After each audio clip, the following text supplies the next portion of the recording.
Welcome to NinjaCast, a photography podcast powered by Studio Ninja, the world's highest rated business management app, built specifically for photographers. Listen and learn as the most successful photographers on the planet share their knowledge to help you transform every element of your photography business. Here's your host, Sally Shaw.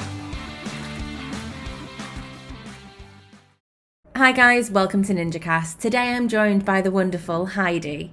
We're going to be covering everything from working as a CEO and how to be the CEO of your own business, avoiding burnout, and what exactly is a marketing plan and how you can create one. Let's get started. Hi Heidi, how are you?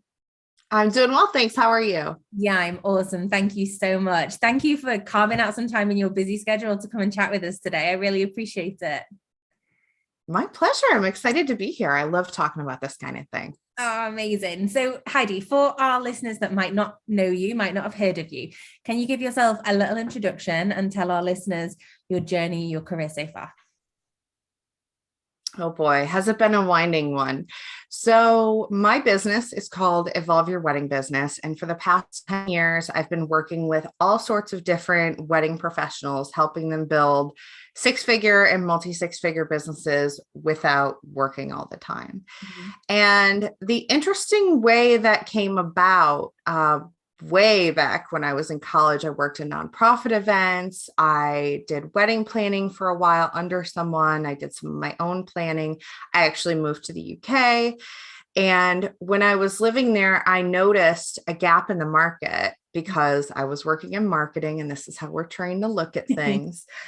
And I noticed at the time, it was probably like 2012, everything in the wedding media was still very like white, fluffy Cinderella, but the way that the couples were thinking was very like rock and roll bride, offbeat bride, want to do something different. Mm-hmm. So I started the alternative wedding fair, and I brought couples who wanted something different together with vendors who are like, seriously, to this day, some of the most creative people I've ever met in my life. Just the things they do are astounding. And I found that I was spending a lot of time coaching the exhibitors at these events on how to make the most of them, totally taking for granted the fact that I had been working in marketing for years at, in all sorts of different industries. And I just am a nerd for it. And I realized it was a great opportunity to bring together my love for the wedding and events industry and my love for marketing, and being able to support these people who, quite honestly, should be making more money, but weren't because they didn't have the business and marketing side sorted. For sure. I can imagine that was quite a journey that you've been on, kind of going from that side of things to now going into the coaching side of things and really teaching photographers how to make the most of things. Kind of been there, done that, right? Yeah. It's been an interesting road. It's been fun. I really love doing this work, and I love seeing people be able to grow, because the talent certainly isn't the issue. It never is. Mm-hmm. People who go into these businesses do it because they love the work and they obsess over the work. It's the business side, it's the growth side, it's the marketing side. And as far as I'm concerned, you've learned the hard part. You've learned how to do the hard stuff. You can learn the business and marketing stuff as well. Absolutely. You must have seen it all for sure. So what are some of the perhaps common mistakes that you've seen that photographers are making? How can our listeners make sure that they don't make those same mistakes? So a really common one I see is trying to market to everybody, because I totally understand this, and it makes intuitive sense that you want to get the biggest group of people to consider you, as possible. But what happens is you get lost in the mix. Nothing really makes you stand out. So I always tell people, you want to make sure that you position yourself as the go-to person for somebody. Are you the go-to photographer for couples that have tattoos and don't want to cover them up and want to, show them off in their wedding photos. Yeah. You better believe people are going to travel for you. People are going to pay a premium to work with you because it becomes an apples to oranges comparison. There's you and there's photographers who could take photos, but it's not going to be the same sort of experience. Sure. Absolutely. I think that's so important, isn't it? There's, like you say, the market is so saturated, right? There's so many photographers out there. So to make you stand out to particular couples, particular niches within the market, I can imagine really kind of sets you apart. Oh, absolutely. And, to that point, another mistake that I see people make is not getting specific enough about what they're actually selling on their service page. So I have a membership for wedding professionals that combines all my courses and coaching. And one thing we do every month is I record my screen and I go through one member's website. And this comes up almost every month. So we get to the services page or the packages page, and it's a bullet list of items that don't really make sense if you're not someone that delivers that service. Like, I don't know what 8 hours of coverage is at a wedding. I mean, it's probably the first time I'm getting married. I don't even know how long my wedding day is at this point. I just know I don't want to miss a thing. So if instead of selling, this package has 8 hours of coverage, instead of selling, we're going to be there when you and your partner are getting ready. So we'll capture those photos individually. And then, when your dad starts drinking, busting out his dance moves, we're going to be there so we can capture that as well. That's like, okay, I know what I'm getting. I can picture this. I can envision what I'm going to get. And it is so much more attractive to a buyer. It's like if you were hiring somebody to clean your house and they gave you a bulleted list of everything they were going to clean versus if they were like, you're never going to have to clean again. Like, that's the one I want. I love that one. Yeah. Amazing. I love that tip. So I feel like when we spoke originally, I was kind of talking about specialties with you. What are your specialties? I feel like there's so many that we could cover with you. But becoming the CEO of your business really stood out to me as one of the things that you specialize in, that, you're really passionate about talking to people about. So it's not always a phrase, I don't think, that we think of as business owners. We don't think of ourselves as CEOs. We think of ourselves as photographers or business owners, perhaps at the very highest level. And I know for sure I'm forever trapped by to-do lists upon to-do lists upon to-do lists, which, I wouldn't think a CEO would be working like that. I wouldn't think that a CEO is working off to-do lists. So kind of bringing all those things together, how can our listeners think of themselves as CEOs, become the CEOs of their business rather than being trapped by their businesses? So I think when we start our business, we start it because we want to own our job. We want to own what we do, but then we inevitably figure out there's a lot more to it than just that.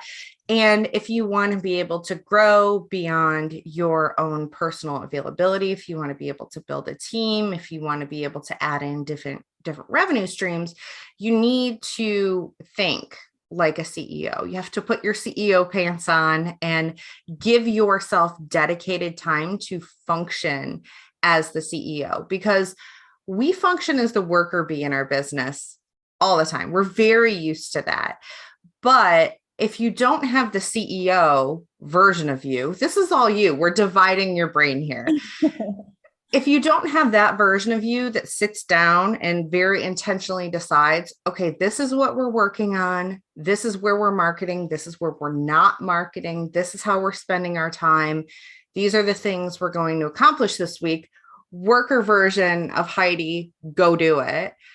Your worker version of you is just going to spend time on random stuff that doesn't actually tie to anything that you want to accomplish. Because we're all trained to stay busy. We're all trained to try to do as many things as possible. But if those things aren't tied to any sort of goal, if they aren't tied to any sort of strategy, which is something the CEO version of you needs to take care of, then you're just doing stuff. And I see this all the time with photographers where it feels like you're just doing a lot of things. You're just kind of throwing everything at the wall. Nothing's working.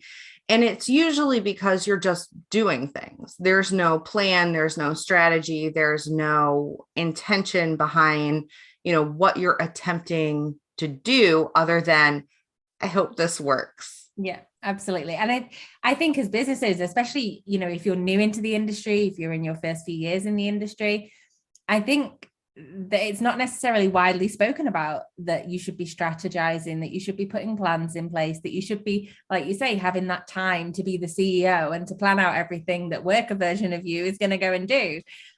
You just kind of wake up in the morning and think, well, my socials need sorting out today, and that wedding needs editing, and I need to send that email about next week's wedding, and there isn't necessarily always a plan in place, is there, which I think is really common. So what are some of the things that our listeners can really put in place to give themselves that CEO time, to turn themselves into that CEO?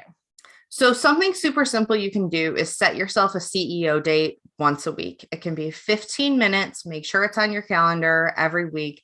And in it, you're going to just press pause on everything and look at, okay, what am I doing this week?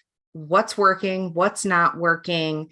Look at your numbers, kind of get a big picture of what's going on, and then use that time to sit down and plan out your week. A lot of people don't plan out their day, their week, and it causes that like frenetic energy of having to like buzz all over the place and do a million things. Yeah. But if you get into the habit of setting this date for yourself and you say, okay, Tuesday, all day Tuesday, uninterrupted editing. I'm not going to, go into my email. I'm not going to do anything. I'm just working on editing.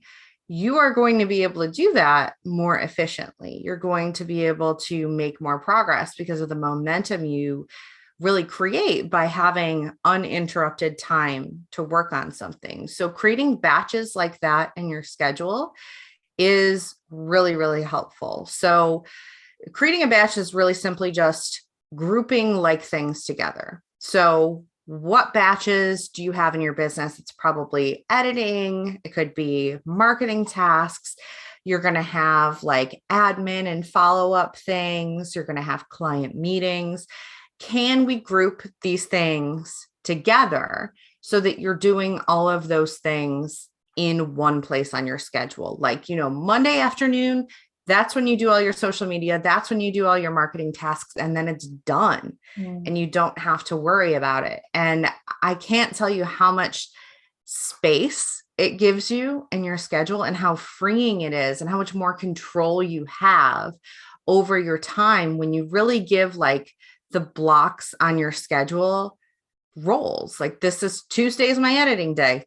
Nope, I don't do meetings on Tuesday. I don't do anything else on Tuesday. It's my editing day. CEO me told me it's editing day. It's editing day. Yeah, I think that's a really good point, actually, because so many of us as business owners that work from home, we're creatives. A lot of the time we don't think of ourselves as CEOs, and therefore, like you say, you throw something at the wall and hope that it sticks. And then if it doesn't, you're like, God, why is business not like great at the moment? Why do I feel like I'm not flying? And obviously that's why, because we're not planning, we're not strategizing. So I think that's a really important one. I guess on the flip side of that, though, we have photographers that are planning, they're strategizing, they're working their butts off. And we're at the point where actually we're burnt out, we're done, we're like so over everything in, wedding season, top of season, high of season. And we're like, no, I can't even possibly think of what I need to do next, regardless of having a plan in place. So how can we kind of counteract the other side of things for people? We're burnt out, we're overwhelmed. How do we claw back that time for ourselves, settle everything down, and feel like we're enjoying our businesses again? So definitely when talking about batching, setting time for yourself that's just on your calendar that is non-negotiable is the only way you're going to get time for yourself. It's going to get eaten up by everybody else and their priorities if you don't set it and if you don't protect it. Mm-hmm. But once you are already in burnout, the way that I have had to figure out to do this, because I have bipolar disorder, sometimes my brain's like, nope, we're not going to play nice. We're going to not be able to focus, not be productive in any way. The way I do it is really start to categorize, okay, I'm juggling all these balls. Which of these are made of glass and which of these are made of rubber? Because most of the time, more often than not, like, the vast majority are made of rubber. You can just leave them, they'll bounce. It's not a big deal. You can deal with like the one or two things that if you drop, they're going to shatter. Mm-hmm. So let's focus on those things. Those are the only things that you need to focus on when you are feeling really burned out. What do I absolutely have to do? Because we often have a hard time distinguishing between what do I really have to do and what do I just want to do? Or what do I feel like I should do? Like, is my business going to collapse if I don't post on Instagram this week and I give myself that time back? No. Absolutely not. Go ahead, take that time back.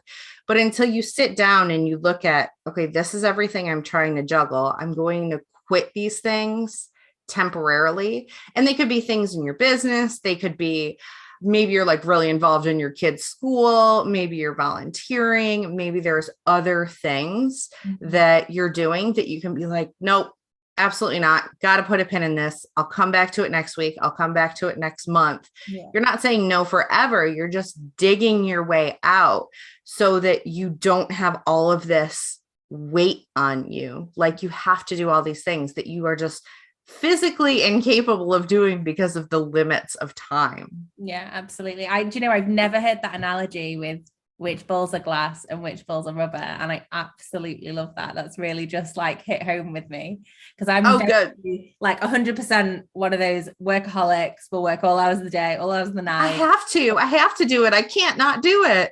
And then if I put my foot down with myself and I'm like, no, I'm going to go downstairs. I'm going to watch a movie. I'm going to go out for tea. I'm going to, do whatever, have some me time, have a bath. And then I'm sat there doing that thing. And I'm like, could have 500 images edited by now.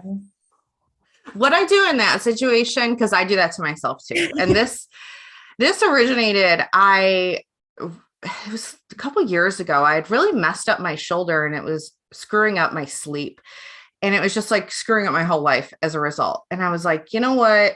I'm just going to go in the middle of the day, like a couple of blocks away from me. I can go get a massage and it'll fix it and I'll be good to go. Mm-hmm. And walking to this place, like my head just being like, ooh, the audacity of you, like taking off in the middle of the day, going to get a massage, like, ooh.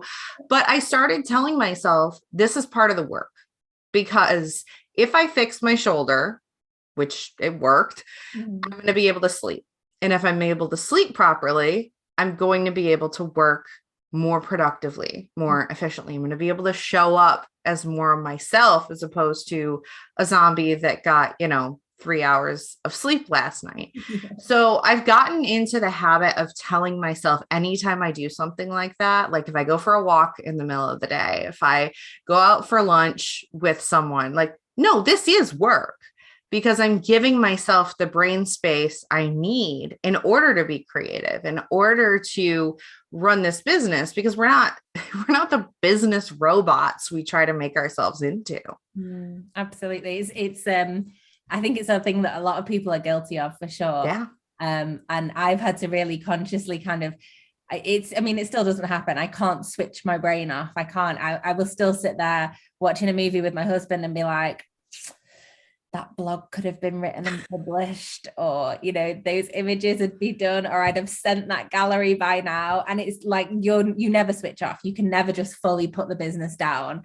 But I think it is something really important to be self-aware of and conscious of, that you do step away sometimes, because otherwise you just get to the point where you're just consumed by it all, don't you? Yeah. And then you're useless, because productivity is a diminishing thing. There have been studies after, I think it's 30 something hours a week, we start to be able to be less productive every single hour after that. So you can work 60 hours, but you're still getting about 30 hours, 35 hours of work done. And at that point, it's like, well, what was the point of that? Yeah, absolutely. Definitely. I think it's really difficult to know. I mean, you've touched on it briefly, kind of some of the areas of marketing, especially when you're planning out in your CEO head, what you're going to be doing that week, what your business needs from you.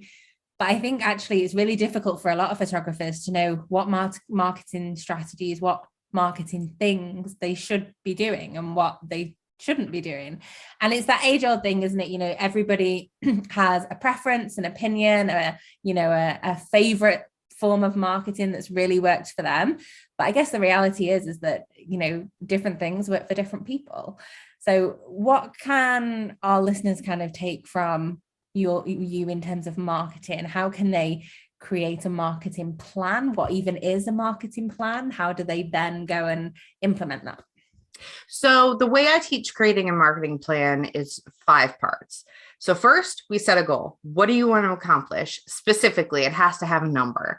Do you want a certain increase of profit percentage-wise? Do you want a certain number of bookings? Whatever it is, we have to have a number so we know if we're moving toward it or if we're kind of stagnant. Mm-hmm. Then I take people through a segment that I call your research. And this is the foundation of everything. This gives you the answers to where do I market? How do I market? What do I say? What do I post?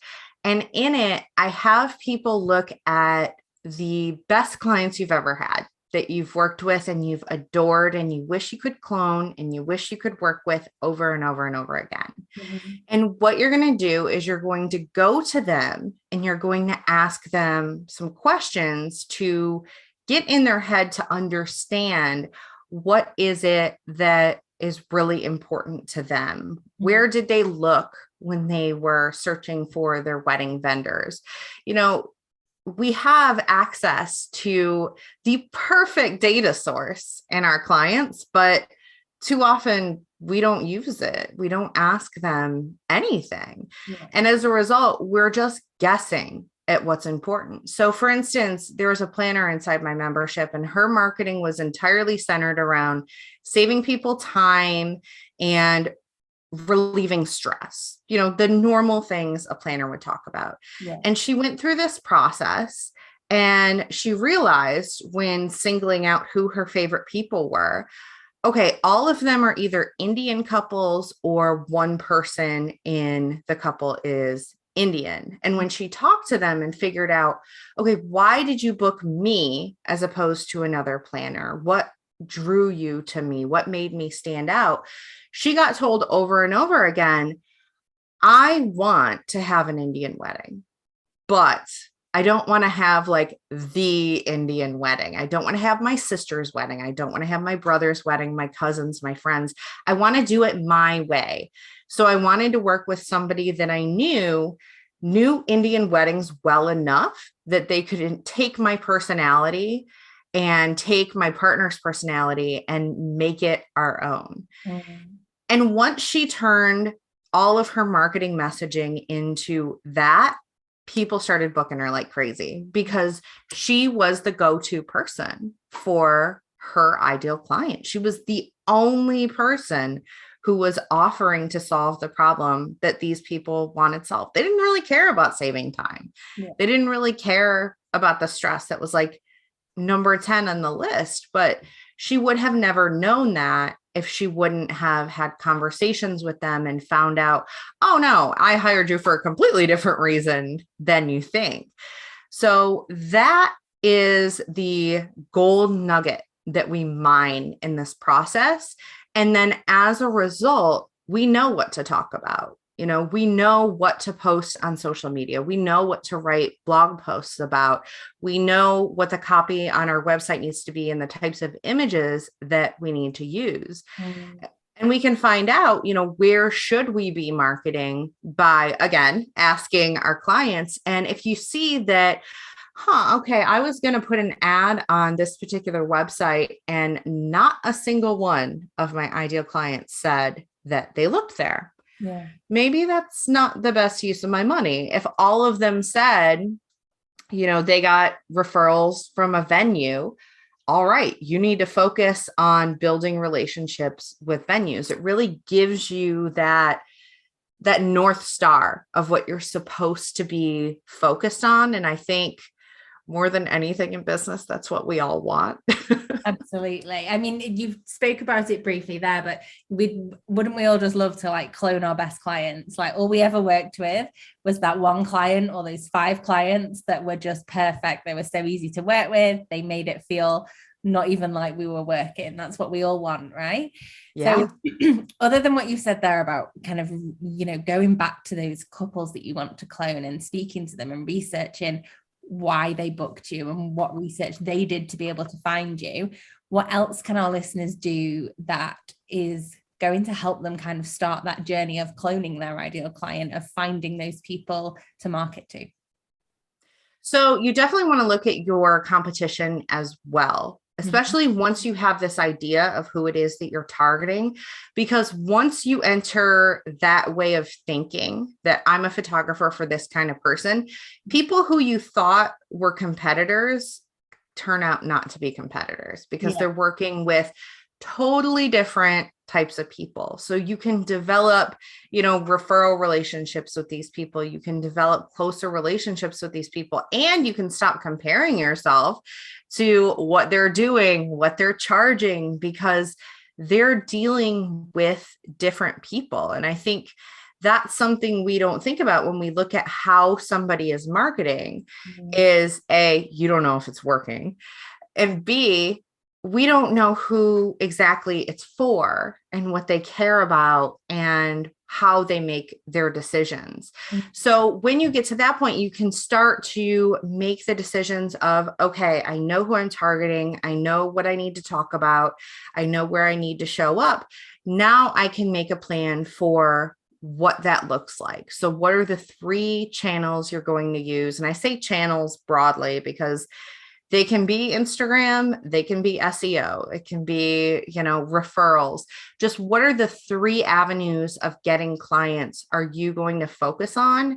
And over the next 90 days, what are you specifically going to do in order to make progress on those? So saying that you're going to market on Instagram isn't enough specificity for worker BU to do anything. You need to say, all right, we need 3 posts with this kind of image. We're going to do like our real weddings on this day. We're going to have this kind of caption, and making these decisions up front just makes your life so much easier and allows you to function more as if you're just running experiments. And then you can look at, okay, what was the result of this experiment? And this is where I love the members in my membership get to get real, they get to tweak and make changes, and they don't ever have to start from scratch again, because you see, this is working. I'm going to turn this up.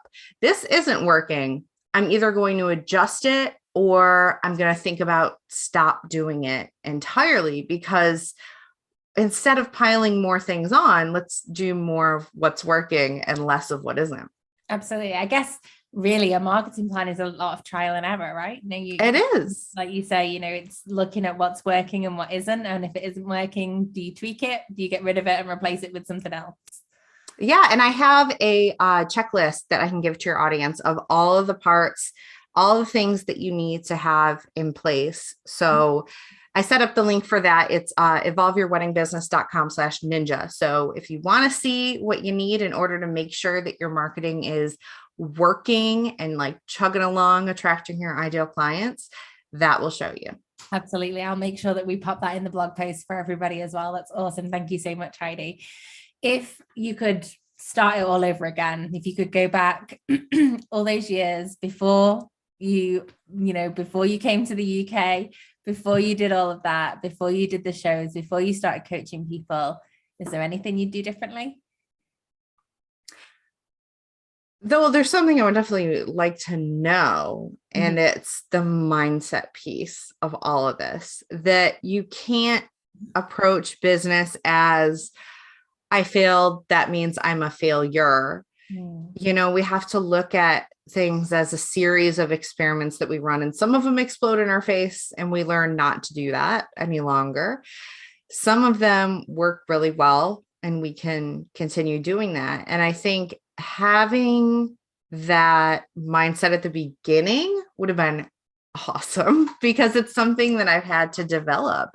We're not trained for this. We're not built for this by society, to be able to look at, continuous experimentation and growth.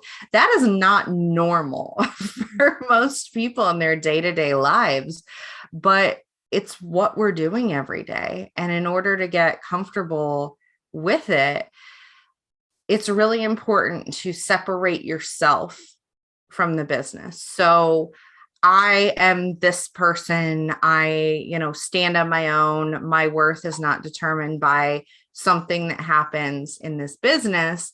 And knowing that I can figure out anything that happens in this business. And it's not always going to be great. And it's going to be a roller coaster. And knowing that going in would have made my life significantly easier. Absolutely. I love that one. And if you could add a final piece of advice, something that you feel has made a big difference to your life personally or business life, what would that one piece of advice be? You have more control than you realize. We created businesses. We built something from nothing. And we still treat ourselves as if we're in a corporate job a lot of times. If you want a business where, you're done by 2, so by the time your kids get home from school, you're totally available to them, you can build that. If you want a business at a certain point, if you're like, I am over spending my weekends at weddings, I want to have other people going and doing weddings, you can build that. And I just don't want people to forget just how much control you have over what you do, over the way you work, over the structure of your business, because you can seriously, it sounds cheesy and inspirational, but you can build anything you want to support the lifestyle that you want to have, as opposed to just accepting, well, this is going to be my life because, this is the way that your business is currently. I love that. What a bombshell to end on. That's absolutely perfect. Heidi, if our listeners would like to check out your membership, have a chat with you, pick your brains about anything, how can they get in touch with you? So my website is evolveyourweddingbusiness.com. You can find me there. I have a podcast as well. You can join the Wedding Business Collective from there. And I am most active on Instagram. I am Evolve Your Wedding Business there. I love talking to people in the DMs. So if you listen to this, if it resonated with you, shoot me a DM. I'd love to hear from you and what you're going to implement. I love that. Fantastic. Thank you so much for coming and chatting with us and for carving out some time and giving our listeners so much knowledge. Like, I feel like we've just all learned a bunch about our businesses and ourselves, which is amazing. So hopefully maybe in the future, if you're ever back in the UK, we can catch up again soon. Thank you so much. No problem. I'll catch you soon, Heidi. Bye. Bye. Okay, guys, that's everything from me today. Thank you so much again to Heidi for coming and joining us on the show, imparting all of her knowledge and giving us some real workable tips to go away with. If you'd like to see the show notes and the checklist that Heidi mentioned in her episode today, you can head to www.studioninja.co/episode 62. Please don't forget to rate us on the podcast platform that you're listening on. A little bit of love goes a very long way. I'll see you next time. Thanks for listening to this episode of NinjaCast, brought to you by Studio Ninja. Beautifully designed and super easy to use, Studio Ninja will help you manage your leads, clients, shoots, invoices, contracts, workflows, and so much more. To learn more or start your 30-day free trial, go to www.studioninja.co.